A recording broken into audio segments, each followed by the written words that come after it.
زیاد دعا کنیم محمد صلی الله علیه و سلم که برامون صحیح شده است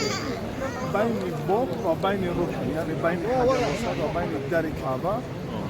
موقع است که در آنجا دعا کردن سنت است و موقع استجاب دعا است. برای همین اونجا لحظه بسیار کنیم که پروردگار بعد از حمد پروردگار اللهم لك الحمد ولك الشكر كله واليك يرجع الامر كله علانيته وسره واحلم انت ان تعبد واحلم انت ان تحمد وانت على كل شيء طواف حج طواف حج طواف حج تصور حامل خمس خوات دورة تطحان رصد ورور عبادة قدنا سيدي أول دورة حامل بين مطرع وركان هو عبادة فرباج دورة در این حرم امن الهی در رو بروی بیت تو پروردگارو که نظر کردن به سوی بیت تو عبادت از پروردگارو با نظر کردن به سوی بیت تو الله متعال از پروردگار است طلب میکنیم است دعا میکنیم که پروردگارو چگونه است که ما را امروز موفق گردانیم که در گرد خانه تو طواف کنیم و از جمله زیارت کنندگان خانه تو باشیم پروردگارو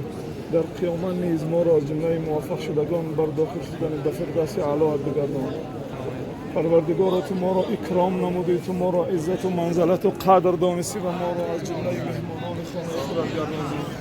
پروردگار ما را از بندگان بگردان که شکرگزار پروردگار ما را از جمله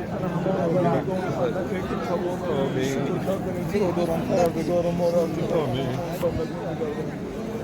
صلی الله علیه و سلم از نماز خواندن این نافله پاهاش برام کرد و گفت افلا اکون عبدا شکورا، آیا من از جمله بندگان شکرگزار نباشم؟